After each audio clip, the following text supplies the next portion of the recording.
लेकिन central Vista की क्या हालत है दिल्ली में वो जाकर एक बार देखनी चाहिए। जो संसद भवन बनाया है वो ना काम करने लायक है ना बैठने लायक है। एक 5 स्टार जेल बन गया है वो।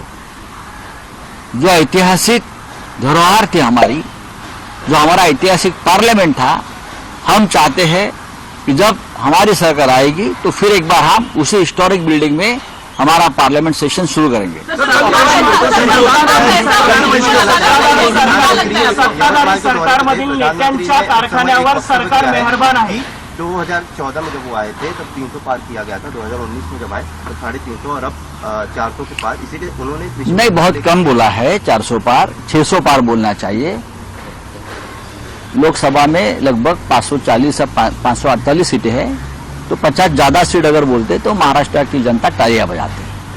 यवतमाल की बात छोड़ दीजिए, सबसे ज्यादा किसानों की आत्महत्या यवतमाल वाशिम में हुई। आपको मालूम है प्रधानमंत्री जी आपने क्या किया? 2000 से ज्यादा किसानों की आत्महत्या विदर्भ में हुई है। और यवतमाल वाशिम जहां पीएम साहब का कल रैली हो गई, वहां सबसे ज्यादा किसानों ने आत्महत्या की है। झूठ बोलते हैं प्रधानमंत्री, रैली में जब आते हैं तो झूठ बोलते हैं। ये झूठ बोलने की नशा है, और ये नशा कहां से आती है मुझे मालूम नहीं। प्रधानमंत्री पद पर बैठा व्यक्ति इतना झूठ कैसे बोल सकता है? सत्ताधारी नेत्यांच्या कारखान्यावर सरकार मेहरबान आहे।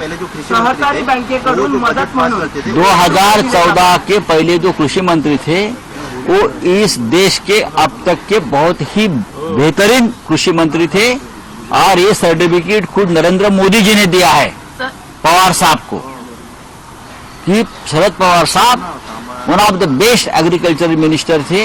ये खुद नरेंद्र मोदी जी ने कहा है, हमने नहीं कहा है। जब ये गुजरात के मुख्यमंत्री थे नरेंद्र मोदी जी, तब यूपीए सरकार के साथ उनकी अनबन होती थी, और एक तरह से गुजरात के ऊपर केंद्र सरकार एक अघोषित बहिष्कार डाला था। तब सिर्फ शरद पवार साहब जो कृषि मंत्री थे वही नरेंद्र मोदी जी को कृषि के क्षेत्र में पूरे गुजरात को मदद करते थे।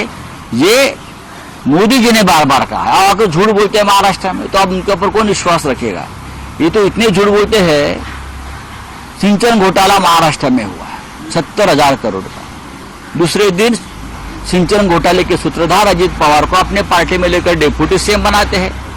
आदर्श स्कैम, सबसे बड़ा स्कैम देश का, डिफेंस का, वही आदर्श स्कैम के सूत्रधार अशोक चव्हाण को अपने पार्टी में लेकर राज्यसभा देते हैं। तो ये मोदी जी के ऊपर कौन विश्वास रखेगा? बीबीए की तरफ से प्रस्ताव आया था मनोज जरांगी पाटिल को लोकसभा सीट देनी। हमारे पास कोई प्रस्ताव नहीं सर, उन्होंने प्रेस रिलीज, हमारे पास कोई प्रस्ताव नहीं। हमारे यहाँ सिर्फ सीट शेयरिंग की चर्चा होती है, कौन कौन सी सीट पर लड़ेगा, कितने सीट पर लड़ेगा।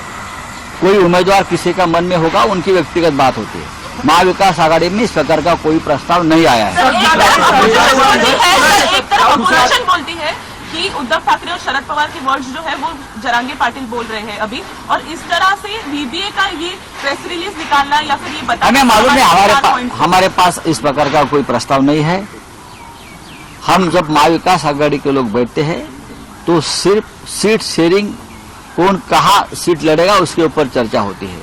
अगर कोई किसी को उम्मीदवार बनाना चाहता है महाविकास आघाड़ी का, तो उसके ऊपर चर्चा नहीं होती।